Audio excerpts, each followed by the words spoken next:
What is a machine?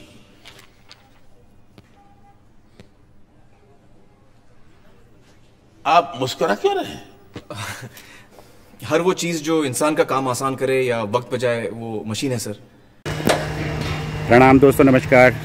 मैं चंदन भैंसोड़ा फिर से आ गया हूँ अपना एक नया ब्लॉग लेके आपके लिए। और मेरे चैनल को सब्सक्राइब करें, चंदन भैंसोड़ा ब्लॉग्स को लाइक करें, कमेंट्स करें। आज मैं आपको बहुत आवश्यक जानकारी दे रहा हूँ। आज की जानकारी है टावर क्रेन कैसे लगती है। मेरे टावर क्रेन है, ये कैसे लगी, ये मेरी साइड पे ही लगी हुई है और ये पूरी टावर क्रेन खड़ी हो चुकी है वर्किंग के लिए। केवल इसकी अब टेस्टिंग बाकी बची हुई है, तो मैं आपको दिखाऊंगा। ये मेरे साथी भी हैं राम वृक्ष जी, सर्वेयर हेड, और साइड में भी काम देखते हैं। तो ये भी काफ़ी इन्होंने इस क्रेन को खड़े करने में इनका हाथ मतलब पूरा सहयोग और अपना सुपरविजन और एग्जीक्यूशन रहा है। तो मैं दिखाने जा रहा हूँ आपको कि कैसे ये क्रेन खड़ी हुई और कैसे कैसे क्या क्या स्टेप्स में हुई, तो ज़रूर देखिए। दोस्तों, सबसे पहले इस क्रेन की फाउंडेशन जो डिज़ाइन होती है क्रेन कंपनी की तरफ से, यहाँ पर एस की क्रेन लगी है 5 टन की, उसकी फाउंडेशन डाली जाती है। फाउंडेशन में सरिया होता है। फाउंडेशन का मेजरमेंट यहाँ पर है 5 metre by 5 metre by 1 metre, यानी 5 मीटर लंबी, 5 चौड़ी और 1 मीटर हाइट। उसमें एक प्लेटफॉर्म बनाकर डिजाइन के हिसाब से जो पीसीसी करके उसके ऊपर सरिया बांध दिया जाता है। सरिया बांधने के बाद उसके चारों तरफ शटरिंग करते हैं। यहाँ पर 3 तरफ शटरिंग है, एक तरफ ऑलरेडी हमारी राफ्ट है और ये क्रेन के पार्ट्स हैं जिसे यहाँ इसमें खड़ा किया जाएगा। वो कैसे किया जाएगा वो भी तुम्हें बताऊँगा। इसे मास्ट कहते हैं, मास्ट। ये बेस मास्ट है जिस पर आउटर रिगर यानी कि इसके लेग लगेंगे। ये देखिए लेग लग चुके हैं और लेग 4 लेग जो इसके नींव के अंदर सबसे सरिया के अंदर घुस जाएंगे। ये अपना हाइड्रा फराना इसे कहते हैं। हाइड्रा से इसे उठाकर एज पर लेआउट, जहाँ पर इसको लेआउट डिज़ाइन किया गया है सेंटर में, वहाँ पर इसे रखा जाएगा। जो इसके लेग से हैं वो नीचे घुस जाएंगे ताकि कंक्रीट में वो कास्ट हो जाएं। यह एक महत्वपूर्ण फाउंडेशन होती है पूरे टावर क्रेन की, क्योंकि टावर क्रेन को काफ़ी ऊंचा जाना होता है। अभी बिल्कुल शुरुआत में है ये, तो ये रख दिया गया है मास्टर क्रेन का मास्टर आउटर रिगर फ्रेम। तो अब हम इसको कास्ट करेंगे कंक्रीट डाल के। कंक्रीट डालने के बाद ये तैयार किया जाता है इसका पूरा क्रेन का अगला हिस्सा जिससे लोड उठाते हैं। ये अलग अलग पार्ट्स में यहाँ पर लाकर असेंबल कर दिया गया है। इसके लिए एक बड़ा हाइड्रा, बड़ी क्रेन मंगाई जाएगी 50 या 75 टन की। ये यहाँ पे 38 मीटर की इसका बूम रखा गया, इसे बूम कहते हैं। और ये इसके ऊपर जो हमने फाउंडेशन कास्ट की उसके ऊपर ये प्लेटफॉर्म तैयार हो चुका है। ये सबसे पहले पीछे का हिस्सा, ये बड़ा हाइड्रा आई है, बड़ी मशीन आई हुई है, उससे उठाकर सबसे पहले पिछला हिस्सा हमने यहाँ पे फिक्स कर रहे हैं। यहाँ पर 2 भागों में से बांटा गया है, अगला हिस्सा और पिछला हिस्सा। अगले हिस्से से वेट उठाते हैं और पिछले हिस्से में काउंटर वेट डालते हुए दिखाएंगे अभी आपको। तो ये पिछला हिस्सा अभी फिक्स कर रहे हैं जिससे क्रेन का बैलेंस बना रहे। तो दोस्तों, ये अभी पिछला हिस्सा फिक्स किया जा रहा है। बड़े 50 टन के क्रेन से इसे उठा के इसे फिक्स किया गया है। इंजीनियर्स और जो इसके मैकेनिक हैं वो कर रहे हैं इसका काम, आप देख रहे हैं नीचे से इशारा होके। अब इसमें काउंटर वेट डाला जा रहा है। काउंटर वेट आमस का फ्रेम बनाकर उसे आरसीसी से कास्ट किया जाता है। डिजाइन के हिसाब से फिक्स होता है कि इसमें कितना वेट डालना है। वो डिपेंड करता है कि आपकी क्रेन की हाइट कितनी जा रही है। अभी हमें इसमें 3 काउंटर वेट डालने हैं। 5 काउंटर वेट की इसमें जगह होती है। 3 इसमें इसलिए डाले जा रहे हैं क्योंकि हमारे जो बूम है वो केवल 38 मीटर है। बूम 38, उसके बाद 44 के बाद 48 के बाद 55 मीटर तक होता है। तो ये क्रेन 55 मीटर की बूम की है, बट साइट की सिचुएशन के हिसाब से इसे 38 मीटर रखा गया है। ये सफिशिएंट है यहाँ पे 1.5 टावर को कवर करने के लिए। यहाँ पर 2 क्रेनें लगनी हैं, ये पहली क्रेन लग रही है आज। साथ में एक और छोटा हाइड्रा सपोर्ट के लिए मंगाया गया है। आप देख रहे थे अभी उसका बूम, ये देखिए इसका काउंटर वेट जो उठाया गया था उसे अब इसमें डाल दिया गया है। इस तरह से इसके अंदर ये फिक्स कर दिया जाता है ऊपर से डाल के, ताकि इसका क्रेन खड़ी होने के बाद इसका संतुलन बना रहे। इस तरह से इसमें 2 और काउंटर वेट डाले जाएंगे, जो मैं आपको बाद में दिखाऊंगा डलने के बाद। तो लगभग एक डल चुका है और अब आप देखेंगे इसका काउंटर वेट डालने के बाद यही जो बड़ी क्रेन आई हुई है अब यह अगले हिस्से को उठाएगी।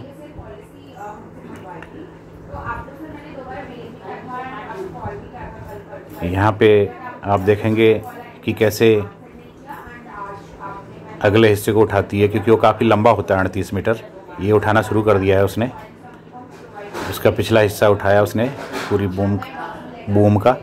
अब बूम फिक्स कर रहे हैं और इस तरह से आप देखेंगे कि ये धीरे धीरे जो बड़ी हाइड्रा क्रेन यहाँ पर मंगाई गई है 50 या 75 टन की, उससे बूम को फिक्स किया जा रहा है। बूम आने वाला है, इसका फिक्स होने वाला है, धीरे धीरे उठ रहा है। आपको धीरे धीरे समझ में आ रहा होगा कि हाँ उठ रहा करके। अभी आप देखेंगे ये लगभग अपनी पोजीशन में आ चुका है और अब इसे यहाँ पर फिक्स कर दिया जाएगा। फिक्स करने के बाद फिर अगले हिस्से को उठा के इसे नट बोल्ट से टाइट कर दिया जाता है और ये काफ़ी सावधानी और सेफ्टी के साथ किया जाता है, क्योंकि क्रेन को जो आप सामने कॉलम खड़े देख रहे हैं उसके ऊपर 27 मंजिल से भी ऊपर जाना है। 27 मंजिल तक तो उसे काम ही करना है। उसके ऊपर फिर मशीन रूम और वाटर टैंक्स होते हैं 28वें मंजिल पे। 28 मंजिल से भी ऊपर करीब 10 मीटर निकलेगी ये क्रेन। तो हम देखेंगे मोटे मोटे तौर पे ये 100 मीटर हाइट तक मेरी टावर क्रेन जाएगी। तो इसलिए काफ़ी सावधानी से एक एक पार्ट को जोड़ा जाता है। तो लगभग ये एक हिस्सा हो चुका है। अब अगले हिस्से को छोटी क्रेन से सपोर्ट दिया गया है। अभी बाद में ये बड़ी मशीन चले जाएगी वहाँ पे और इसको सीधा कर खड़ा कर दिया जाएगा। ये हो चुकी है खड़ी होने के बाद अब इसकी हाइट का काम शुरू हो गया है। हाइट दोस्तों अभी तक बाहरी सपोर्ट से इस क्रेन को खड़ा किया जा रहा था।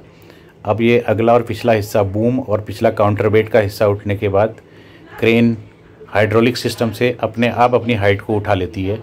ये जो बीच बूम के नीचे जो प्लेटफार्म दिख रहा है आपको, जहाँ पर ये मास्ट जा रहा है, ये प्लेटफार्म है हाइड्रोलिक प्लेटफार्म। हाइड्रोलिक प्लेटफार्म से आप देखेंगे अभी कि ये प्लेटफार्म पे पहले बूम के द्वारा लाया जा रहा है, उसके बाद हाइड्रोलिक सिस्टम से इसे ये ठीक जिसकी हाइट के बराबर एक केज ऊपर चला जाएगा और ये उसके अंदर इंसर्ट हो जाएगा। उसके अंदर इंसर्ट होने के बाद लगभग ये 2.8 मीटर हाइट क्रेन की बढ़ जाएगी। ये अब इसको मैं डिटेल में इसलिए दिखाना चाह रहा हूँ कि क्रेन अपनी हाइट खुद बढ़ा रही है। खुद बढ़ा रही मीन्स कि मैकेनिक इंजीनियर्स लोग बढ़ा रहे हैं, बट इसमें कोई भी बाहर की क्रेन या हाइड्रा की ज़रूरत नहीं है और ये प्रोसेस चलता रहेगा जब तक ये अपनी हाइट ना ले ले। अभी ये क्रेन लगभग 35 से 40 मीटर हाइट तक होगी। उसके बाद एक बिल्डिंग के ये देखिए ये इसके अंदर अपने आप घुस चुका है और हाइट बढ़ती जा रही है। आप देख रहे होंगे क्रेन की हाइट बढ़ती जा रही है। ये पार्ट देखेंगे अभी आप, ये जो बाहर आपको दिख रहा है ठीक जो ड्राइवर केबिन के नीचे, ये अंदर चला जाएगा। ये आदमी इंजीनियर या मैकेनिक जो भी है इसे पुशअप करेगा अपनी पोजीशन पे और वहाँ फिक्स कर दिया जाएगा। इसी तरह से हाइड्रोलिक फिर एक मास्ट के बराबर इसको फिर जगह बनाएगी और दूसरा मास्ट आके क्रेन इसी तरह से एक एक मास्ट करके बढ़ जाता है, जिसमें लगभग पूरा दिन लग जाता है हाइट करने में 30 से 35 मीटर, यानी लगभग 10 से 12 मास्ट इसमें डाले जाते हैं पूरे दिन भर में। काफ़ी मेहनत का काम है। और ये देखिए अंदर घुस चुका है वो मास्ट, आपने देखा होगा जो अभी तक बाहर था, वो मैकेनिक इंजीनियर बाहर खड़ा है, उसे पुशअप करके अंदर ले गया है, क्योंकि हाइड्रोलिक सिस्टम लगा हुआ इसी प्लेटफॉर्म पे। वो हाइड्रोलिक सिस्टम से पूरे क्रेन के ऊपर वाले हिस्से को उठा देता है और इसकी मास्ट की जगह बन जाती है। ये मास्ट लगभग फिक्स हो चुका है। अब इसको मैकेनिकल तौर पे पूरा चारों हिस्सों को नीचे और ऊपर टाइट करा जाएगा और इस तरह से ये लगभग संपूर्ण एक हाइट का काम पूरा हो गया है। ये दूसरा मास्ट आएगा, इसी तरह तीसरा, चौथा, पांचवा सारे मास्ट आते हैं और एक एक कर यह क्रेन एक अपनी जो रिक्वायर्ड हाइट है वो गेन कर लेगी। इससे पूरा यहाँ पर दिखाना संभव नहीं है क्योंकि लंबा चौड़ा प्रोसीजर है और ये मास्ट सारे नीचे रखे हुए हैं और इस तरह से क्रेन का काम ये पूरा हो जाता है। तो लीजिए दोस्तों, अब ये बिल्कुल क्रेन तैयार है जैसे हमें जितनी रिक्वायर्ड की हाइट की चाहिए थी। ये पूरी तरह से इसके तीनों काउंटर वेट डल चुके हैं, पूरी हाइट इसकी हो चुकी है, बूम तैयार है। बस मैकेनिकली एक थर्ड पार्टी टेस्ट की अब ज़रूरत है जिससे इसे वेट उठाकर इसका टेस्ट किया जाएगा। इसके बाकी की फॉर्मेलिटीज होंगी। तो आज का ये ब्लॉग कैसा लगा ज़रूर अपने विचार कमेंट्स बॉक्स में दें।